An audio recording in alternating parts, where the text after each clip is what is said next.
जय श्री राम। जय हनुमान। अगर मैं आपसे पूछूं कि जीवन में लक्ष्य बड़ा होता है या डर, तो आपका क्या जवाब होगा? कमेंट्स में लिखिएगा। डर भागता नहीं है, डर गायब हो जाता है। कब? जब उसके सामने खड़ा होता है एक ऐसा इंसान जो अपने लक्ष्य प्राप्ति के लिए समर्पित है। उसको अपने लक्ष्य के अलावा कुछ दिखाई नहीं देता। न डर दिखाई देता है, न प्रलोभन दिखाई देता है, न आकर्षण दिखाई देता है। अपने कर्मों में डूबा हुआ इंसान, अपने लक्ष्य प्राप्ति के प्रति समर्पित इंसान किसी और चीज की तरफ ध्यान नहीं देता। मित्रों, आज हम हनुमान जी के जीवन के उन प्रसंगों के बारे में बात करेंगे जहां उन्होंने डर को दरकिनार करके, डर को अनदेखा करके, डर को इग्नोर करके अपने लक्ष्य की प्राप्ति की और हमें यह मार्ग दिखाया कि भाई, तुम डरोगे तो मरोगे, कुछ काम नहीं कर पाओगे। अगर तुम्हें कुछ लक्ष्य हासिल करना है तो अपने लक्ष्य को अपने भीतर बैठे डर से बड़ा बनाना हो। हनुमान जी ने जब लंका में प्रवेश किया, कौन था उनके साथ? कोई सेना थी? कोई सहयोगी था? नहीं था ना। आम प्राणी होता तो वो भयभीत होता, डर से परेशान हो जाता कि मैं महाबली रावण के देश में प्रवेश कर रहा हूं चोरी छुपे। अगर मैं पकड़ा गया तो क्या होगा? अगर सैनिकों ने मुझे पकड़ लिया तो मेरा क्या होगा? और इसी डर में आप हम जैसे लोग बाहर ही खड़े रहते हैं या वहां तक जाने का भी प्रयास नहीं करते। लेकिन हनुमान जी को देखिए, उनके साथ न सेना थी, न कोई प्लान था उनके पास कि मैं अंदर कैसे जाऊंगा, अंदर जाके क्या करूंगा, कैसे करूंगा। कोई प्लान नहीं था, कोई योजना नहीं थी। लेकिन उनके पास एक काम था, लक्ष्य था। लक्ष्य क्या था? कि प्रभु श्री राम के काज को पूरा करना है, माता सीता का पता लगाना है और प्रभु को सूचना देनी है कि माता सीता कहां है और सकुशल हैं कि नहीं। बस घुस जाते हैं अकेले एक अनजान देश में, दुश्मनों के बीच में। अशोक वाटिका में प्रवेश भी कर लेते हैं, माता सीता का पता भी लगा लेते हैं, उनको प्रभु का संदेश भी सुना देते हैं और फिर अचानक योजना बनती है कि अशोक वाटिका को एक्सप्लोर किया जाए ताकि रावण और उसके रखवाले जो हैं वो हनुमान जी की तरफ आकर्षित हों और हनुमान जी आगे की योजना को कार्यान्वित कर सके। तो देखिए, अशोक वाटिका में प्रवेश और फल तोड़ना केवल फल तोड़ना नहीं था, एक अहंकार को तोड़ना था जो उस अशोक वाटिका को लेकर लंका के लोगों में था। फिर रावण का सामना करना उसके दरबार में, क्रोध में नहीं, एकदम स्थिरता में। डर कहीं दूर दूर तक उनके आसपास नहीं, भय नहीं। और फिर लंका दहन। लंका दहन हनुमान जी ने अग्नि से नहीं किया, उन्होंने लंका दहन किया अपने संकल्प से, अपने साहस से। ये सारे परिदृश्य ऐसे हैं जो सामान्यतः हम जैसे प्राणियों को भयभीत करने वाले हैं, हमें एक ऐसी अनुभूति कराते हैं, डर की अनुभूति की। क्या मैं ये कर पाऊंगा? अगर ऐसा हो गया तो क्या होगा? अगर मैं पकड़ा गया तो क्या होगा? अगर मुझे जेल में डाल दिया तो मैं राम जी के तक वापस संदेश कैसे पहुंचाऊंगा?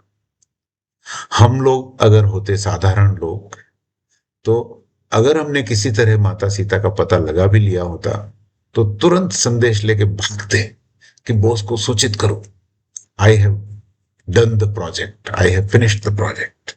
लेकिन नहीं, यहां एक बात को समझिए, बात को समझना ये जरूरी है कि हनुमान जी को डर नहीं लगता था, ऐसा मानना आसान है, लेकिन सच नहीं है। सच ये है कि उनका लक्ष्य इतना बड़ा था कि डर उनके भीतर घुसने का कोई मार्ग खोज ही नहीं पाया।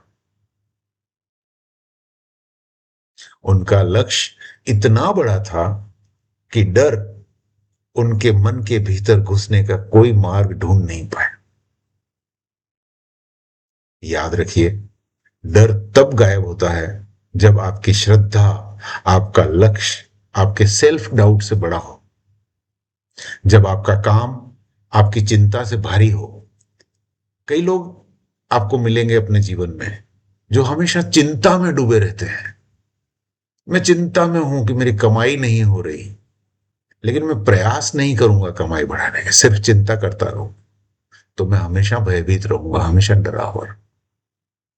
जब आप पूछते नहीं कि लोग क्या कहेंगे, बल्कि आप ये कहते हैं कि मुझे ये करना है, तब कहीं जाकर के आप डर से भिड़ पाओगे, डर का सामना कर पाओगे, डर को गायब कर पाओगे।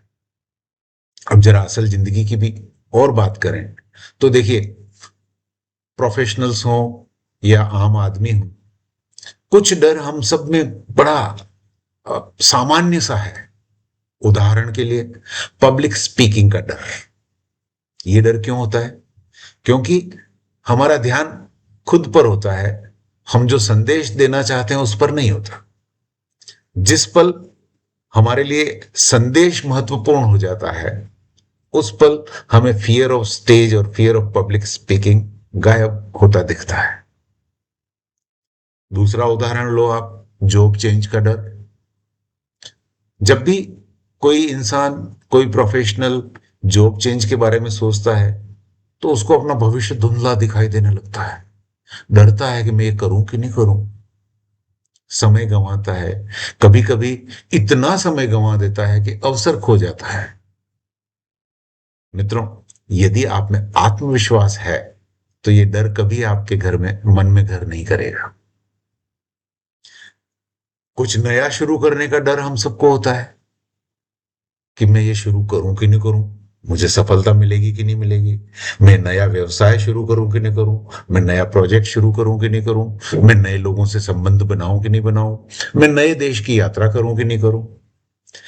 भय इस बात का रहता है कि नया करने के लिए हमें आराम छोड़ना पड़ता है। अंग्रेजी में कहते हैं ना, you need to get out of your comfort zone. So if you are not able to get out of your comfort zone, you will always afraid of doing any new thing, new project, new business, new entrepreneurship. Hanuman ji हमें क्या सिखाते हैं? हनुमान जी हमें सिखाते हैं कि डर को तवज्जो मत दो, उसको अनदेखा करो, उसको इग्नोर करो और अपने काम में डूब जाओ। जब तुम डर को इग्नोर करोगे, तो वो अपने आप को उपेक्षित महसूस करेगा, वो अपने आप को आइसोलेटेड महसूस करेगा और गायब हो जाएगा। फिर वो आपको परेशान नहीं करेगा। तो याद रखिए, हमारे हनुमान जी बहादुर इसलिए नहीं है कि उनको डर नहीं लगता। हमारे हनुमान जी बहादुर इसलिए हैं कि उनका काम, उनका लक्ष्य डर से बड़ा था और है आज भी।